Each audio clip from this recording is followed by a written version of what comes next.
आप देख रहे हैं स्वराज भारत लाइव, सच कहने का साहस। इसलिए नहीं मिला क्योंकि मांग बढ़ाने के लिए उसमें कुछ नहीं है, वो सब सप्लाई साइड के मेजर हैं, सप्लाई बढ़ाओ उससे फ़ायदा नहीं होता है। आज जो 25% 24% गिरावट दर्ज की गई है, उसके तह में आप जाइएगा तो आप पाइएगा कि मांग में इन दिनों में भारी गिरावट दर्ज की गई।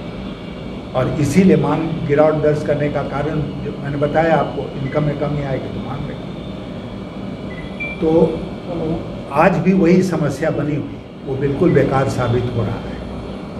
अब इसमें क्या है, एक दूसरी बात मैं आपसे कहना चाहता हूँ कि EMI इक्वेटेड मंथली इंस्टॉलमेंट जिसको कहते हैं, जिस पर हम लोग बहुत सारा सामान खरीदते हैं, घर के लिए घर भी खरीदते हैं और बाकी सामान खरीदते हैं, जिसको कंज्यूमर ड्यूरेबल्स कहते हैं। फ्रिज खरीदते हैं, गाड़ी खरीदते हैं, मोटरसाइकिल खरीदते हैं, मकान खरीदते हैं। तो ये EMI पर सब लोग खरीदते हैं।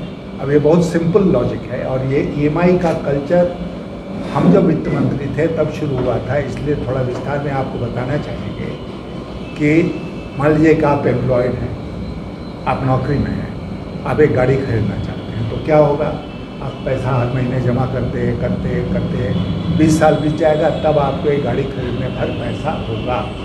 ठीक है, ऐसा करने के बजाय अगर आपको बैंक से कर्ज मिल जाए या कोई वित्तीय संस्थान आपको कर्ज देते हैं, नॉन बैंकिंग फाइनेंशियल इंस्टीट्यूशन में, तो आप शुरू में ही कर्ज लेकर वो गाड़ी खरीद सकते हैं, घर खरीद सकते हैं, और जो आप जमा कर रहे थे उसको इंस्टॉलमेंट में आप पेमेंट करते जाइएगा। तो एक उदाहरण मैं आपको देता हूँ कि हम लोग जब सरकार में थे, अटल बिहारी वाजपेयी जी के समय, तो मांग को बढ़ाने के लिए हम लोग बहुत कदम उठाए थे, जिसमें national highway, rural roads, telecom, ये सब में जो प्रगति हुई उससे देश में मांग बढ़ी।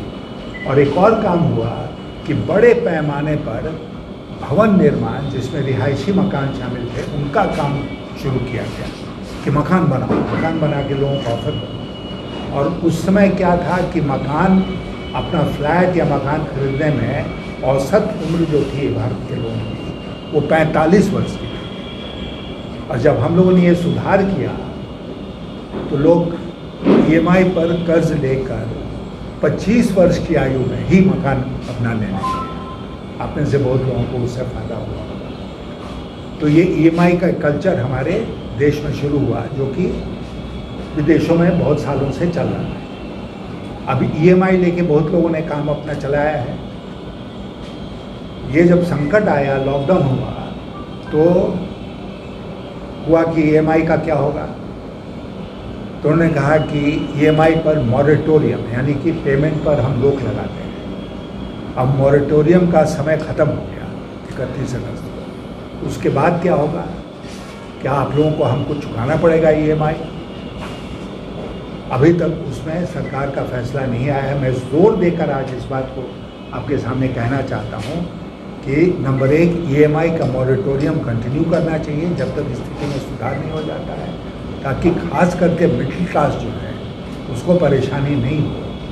और नंबर 2, इस पीरियड का जिसमें मॉरेटोरियम आपने दिया, रोक लगाई, स्थगित किया, उस पीरियड का जो इंटरेस्ट है वो सरकार अपने ऊपर ले और अपने पैसे से उसको चुकाए।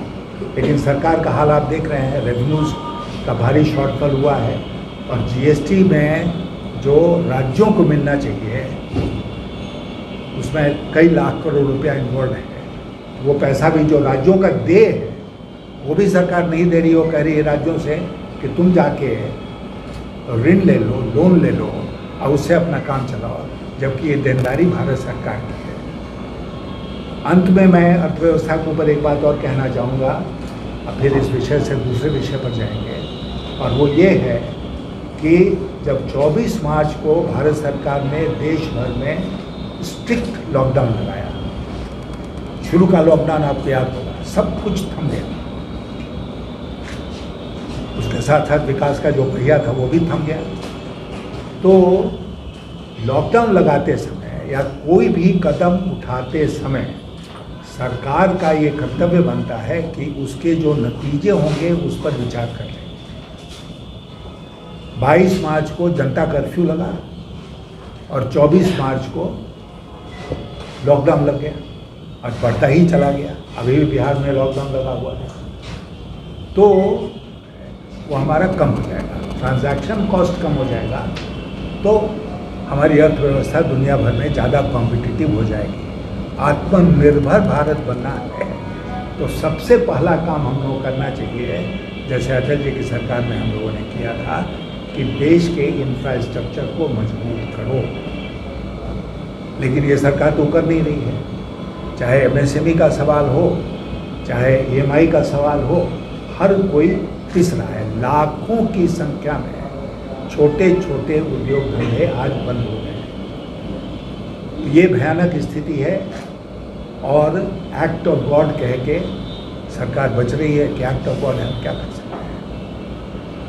यह एक्ट ऑफ गॉड कम है, भारत सरकार की गलती ज़्यादा है, और अगर ये गलती बनी रही तो आने वाले दिनों में भी अर्थव्यवस्था में कोई सुधार हम उम्मीद नहीं रख सकते हैं।